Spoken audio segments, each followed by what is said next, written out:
It's time for our deep dive at number 5. Shares of AOL are rising, up as you can see more than 5% in pre-market trade after the company reported a first quarter beat. AOL benefiting from an increase in global advertising sales.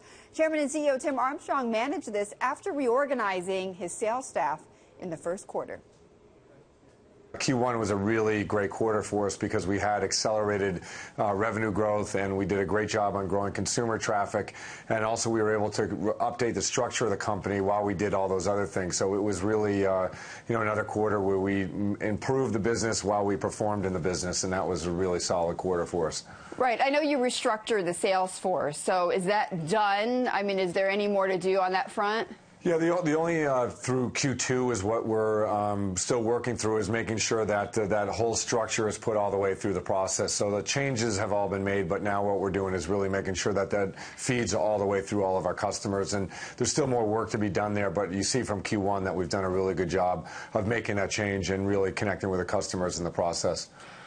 Tim, you've said this so many times on our program, right? You've put so much investments and bet behind programmatic advertising. Why do you think that is such a big growth driver for AOL?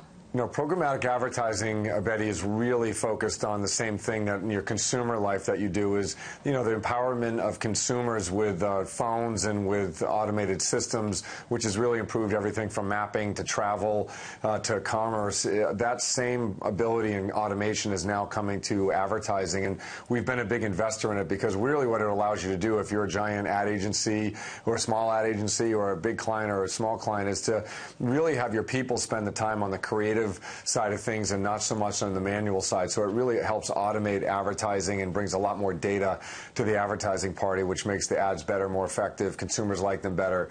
So it's been it's kind of a big flywheel for us as a business. It is, but then how come more advertisers aren't embracing it? Well, advertisers are. If you talk to, the top 100 advertisers, in our case, about 58% of the customers are running cross-screen campaigns, and many of those are programmatically run. We just launched our really large system, One by AOL, which is the most up-to-date programmatic system in the world, I think, for advertising at this point, and we have some of the biggest advertisers and ad agencies in the world using it. So I think it's a process of them migrating their old practices into the newer programmatic practices. And it's going to take time, but you see we grew 80% in our programmatic space this past quarter, so it's really it's tremendous growth. Well, I know video content is huge for you. Yesterday we had a conversation with the CEO of Vimeo, who says he's going big into original content, but it's paid premium content that he says is the right business model, not advertising. He noted that advertising is not growing. You're so advertising heavy, Tim. What do you say to that? Yeah, well, I think, Vimeo is a company I respect a lot. They're doing a great job. They're mainly in the paid version of video, so I think that's like asking Eskimo if they like to go to Florida. It's we're in the business right now of advertising. Our advertising and video is growing strongly. The market's growing strongly.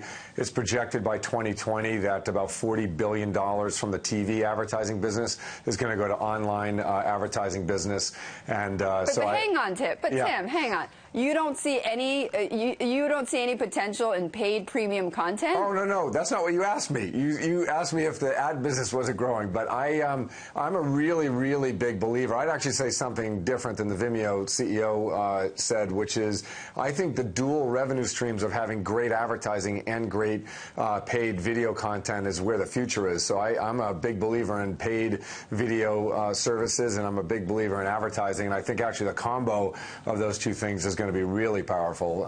So I'm bullish on both. Okay. And Tim, just before we go, look, I know you're big also on live streaming. You have HuffPost Live. Do you wish you had put money in Periscope? It's interesting. I've used Periscope around the office. We did one of our company meetings on Periscope. I think it's a really disruptive idea, but I think it's not even spring training in that area yet. So you'll see us do more and more live video programming, and that's a really kind of personal passion, excitement for us here at AOL.